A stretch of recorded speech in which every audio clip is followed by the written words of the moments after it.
बिजनौर के नगीना सीट से चंद्रशेखर आजाद, जो आजाद समाज पार्टी के सांसद हैं, उनके ऊपर मध्य प्रदेश की डॉक्टर लड़की ने बहुत गंभीर आरोप लगाए हैं। और ये आरोप इतने ज्यादा गंभीर हैं कि उस डॉक्टर लड़की ने लगातार एक के बाद एक ट्वीट करके चंद्रशेखर आजाद के चरित्र पर सवाल उठाए हैं। इस डॉक्टर लड़की ने जब से चंद्रशेखर आजाद पर कई सारे गंभीर आरोप लगाए हैं, उससे सोशल मीडिया में बहुत सारा तहलका मचा हुआ है। लोग जानना चाह रहे हैं कि आखिरकार ये डॉक्टर लड़की कौन है, चंद्रशेखर आजाद जी के साथ कब से संपर्क में है, चंद्रशेखर आजाद और इस डॉक्टर लड़की के बीच में संबंध क्या है, चंद्रशेखर आजाद के ऊपर इस लड़की ने जो इतने लंबे चौड़े ट्वीट करके आरोप लगाए हैं, आखिरकार इन आरोपों में सच्चाई कितनी है। आपको बता दें, ये वही लड़की है जिसने लोकसभा चुनाव के दौरान एक के बाद एक लगातार कई सारे ट्वीट और वीडियो जारी किए थे और आरोप लगाया था कि चंद्रशेखर ने उसकी इज्जत के साथ खेला है। और इस बार भी जो ट्वीट किया है उसमें भी आरोप लगाया है कि चंद्रशेखर आजाद ने इस डॉक्टर लड़की के साथ इज्जत के साथ खेला है, इज्जत के साथ खिलवाड़ किया है। सिर्फ इतना ही नहीं, इसने आरोप लगाया है कि चंद्रशेखर आजाद ने बहुत सारी दलित अनुसूचित जाति की लड़कियों के साथ इसी तरीके से इज्जत से खेला है। तो सबसे बड़ी बात यह है कि आखिरकार आपके मन में जिज्ञासा उठ रही होगी कि ये लड़की कौन है और चंद्रशेखर आजाद के बीच में और इस लड़की के बीच में क्या रिश्ता है। सब कुछ बताऊंगा, तसल्ली बख्श बताऊंगा, विस्तार से बताऊंगा। बहुत सारी फोटोज हैं, उनको भी दिखाऊंगा। नमस्कार, मैं राहुल यादव। वैसे मैं बता दूं कि मैं कभी किसी के निजी जीवन पर कोई वीडियो नहीं बनाता हूं, लेकिन अगर वो निजी व्यक्ति सार्वजनिक जीवन में है, अगर वो ये कहता है कि आने वाले समय में वो दलितों का नायक बनेगा, नेता बनेगा और आने वाले समय में वो समाज का नेतृत्व करेगा, तो फिर वो व्यक्ति निजी नहीं रह जाता, वो व्यक्ति सार्वजनिक हो जाता है। और सार्वजनिक जीवन में अगर समाज की कोई नायक है तो उसका जीवन खुली किताब की तरह होना चाहिए। पर्दे के पीछे क्या कुछ चल रहा है इससे लोगों को फर्क नहीं पड़ता है। अगर पर्दे के बाहर कोई चीज आई है तो उस पर खुलकर बात होनी चाहिए, चर्चा होनी चाहिए। तो आइए शुरू करते हैं इस वीडियो के एनालिसिस को। एक के बाद एक कड़ियों को जोड़ने की कोशिश करते हैं। इनका नाम है, दरअसल जिस लड़की ने आरोप लगाए हैं, इनका नाम है डॉक्टर रोहिणी घावरी।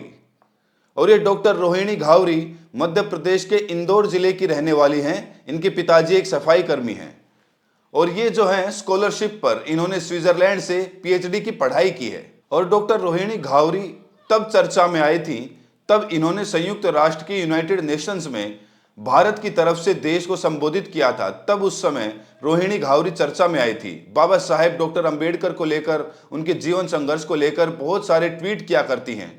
तो इस वजह से लोगों को पता चला है कि वो अनुसूचित जाति से है और इसके अलावा बहुजन समाज की बेटी हैं। लगातार सामाजिक मुद्दों पर वो मुखर रहती हैं, सक्रिय रहती हैं। और अभी हाल ही में डॉक्टर रोहिणी घावरी ने जन पावर नाम से एक फाउंडेशन शुरू किया है। इस फाउंडेशन के जरिए वो लोगों की मदद करती हैं जो कि बेसहारा बच्चे हैं, जो असहाय हैं, समाज में जो जरूरतमंद लोग हैं, उनकी मदद करती हैं। अब डॉक्टर रोहिणी घावरी ने क्या आरोप लगाए हैं चंद्रशेखर आजाद पर, नगीना के सांसद पर, आजाद समाज पार्टी के मुखिया पर। बहुत संगीन और बहुत गंभीर आरोप हैं। इनको ध्यान से और तसल्ली के साथ सुनिए। बारी बारी से डॉक्टर रोहिणी घावरी ने 2 ट्वीट किए। बहुत लंबे ट्वीट हैं, मैं चाहूंगा इनको बारी बारी से आपको विस्तार से बताऊं, क्योंकि इन ट्वीट्स में जो कुछ लिखा गया है वो चंद्रशेखर आजाद के लिए उनके दामन पर बहुत सारे दाग लगाता है। चलिए बारी बारी से विस्तार से जानने की कोशिश करते हैं। डॉक्टर रोहिणी घावरी का परिचय मैं आपको बता चुका हूं। अब मैं आपको बताऊंगा डॉक्टर रोहिणी घावरी ने क्या कुछ लिखा है। डॉक्टर रोहिणी घावरी ने लिखा है कि ये नीच आदमी इस कलंक के साथ मरेगा। इसने बहुजन आंदोलन के नाम पर अपनी ही दलित समाज की बहन बेटियों की इज्जत मान सम्मान के साथ खेला। महापुरुषों के पवित्र आंदोलन के लायक नहीं है ये। पिछले 10 सालों में समाज का एक अच्छा काम नहीं किया इसने, ना कभी कर पाएगा। उसके बाद रोहिणी घावरी ने लिखा है कि बीजेपी की मेहरबानी से सांसद तो बन गया, लेकिन समाज का लीडर कभी नहीं बन पाएगा। दलित मुस्लिम वोट काटने के लिए उत्तर प्रदेश में 2027 के चुनाव तक बीजेपी इसको यूज करके फेंक देगी। ये समाज के हजारों युवाओं का भविष्य बर्बाद करके निकल जाएगा। मुझसे ज्यादा इसके बारे में सच्चाई कोई नहीं जानता। उन्होंने आरोप लगाए कि विधानसभा उत्तर प्रदेश के चुनाव तक बीजेपी के लिए बैटिंग कर रहा है और बीजेपी इसको इस्तेमाल करके फेंक देगी। फिर इन्होंने लिखा है कि मुझसे ज्यादा नफरत इस नालायक से कोई नहीं कर सकता। जितनी तकलीफ इसने मुझे दी है उससे ज्यादा दुगनी तकलीफ इसको मिलेगी एक दिन। एक सच्ची औरत का जीवन बर्बाद करने की सजा इसको एक दिन जरूर मिलेगी। मुझे उसी दिन का इंतजार है। 3 जून 2021 मेरे जीवन का सबसे मनहूस दिन था। 3 जून 2021 को आखिरकार क्या हुआ था? डॉक्टर रोहिणी घावरी के साथ चंद्रशेखर आजाद ने क्या किया था? इन सब चीजों को लेकर लोगों में बहुत बेसब्री से इंतजार है कि डॉक्टर रोहिणी घावरी इसका भी खुलासा करेगी कि 3 जून 2021 को उनकी जिंदगी में ऐसा कौन सा मनहूस दिन आया और उस दिन क्या हुआ। लोग जानने को लेकर के जिज्ञासा पैदा किए हुए हैं। तो ये तो एक ट्वीट हो गया रोहिणी घावरी का। जब ये ट्वीट आया सोशल मीडिया पर तो तहलका मच गया और सोशल मीडिया पर सिर्फ और सिर्फ डॉक्टर रोहिणी घावरी छाई हुई हैं। चंद्रशेखर आजाद को लेकर उन्होंने जो गंभीर आरोप लगाए इसके बारे में लोग जानना चाह रहे हैं। लेकिन थोड़ी ही देर बाद, कुछ ही घंटे बाद एक और सनसनीखेज ट्वीट आ गया।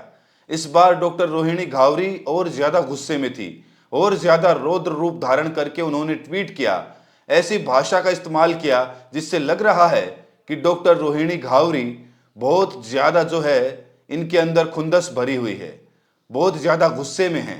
वो देश को, समाज को कुछ बताना चाहती हैं लेकिन शायद वो सीमा लांघ नहीं रही। सुनिए अगले ट्वीट में उन्होंने क्या कुछ लिखा है। उन्होंने लिखा है कि बदला तो मैं लेकर रहूंगी क्योंकि चोट मेरे आत्मसम्मान पर लगी है। तब तक चुप थी क्योंकि मेरी मां ने कहा था, बेटा तेरी सजा से बड़ी होगी ईश्वर की सजा, अभी चुप रहे, वरना इसकी औकात नहीं थी ये मेरी जिंदगी से खेलकर सांसद बन जाता, जेल में होता आज ये घटिया इंसान।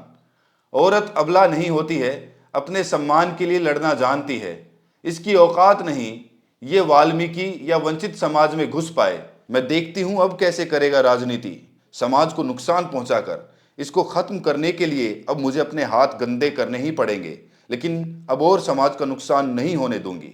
तो मैं रोहिणी घावरी जी से अपील करूंगा कि अपने हाथ गंदे ना करे, कोई ऐसा काम ना करे जिससे समाज में इस तरीके से एक संदेश जाए। वो बाबा साहेब अंबेडकर की अनुयायी हैं, बाबा साहब को मानती हैं, तो उन्हें कानून का पालन करना चाहिए। उनकी इज्जत के साथ अगर खिलवाड़ हुआ है तो, उनके साथ कुछ गलत हुआ है तो उनको कानून का सहारा लेना चाहिए। उसके बाद उन्होंने लिखा है कि अब और समाज का नुकसान नहीं होने दूंगी। ये रोहिणी घावरी जी का ट्वीट है। रोहिणी घावरी जी ने अपना दर्द बयां किया है। और रोहिणी घावरी जी के बारे में जब से ये ट्वीट आया है तब से बहुत सारे सोशल मीडिया के लोग लिख रहे हैं, जानना चाह रहे हैं, रोहिणी घावरी जी से अपील भी कर रहे हैं कि उनके साथ जो भी गलत हुआ है वो इन चीजों का खुलासा करे। एक कैंपेन चली थी मी टू, यानी मेरे साथ भी हुआ है।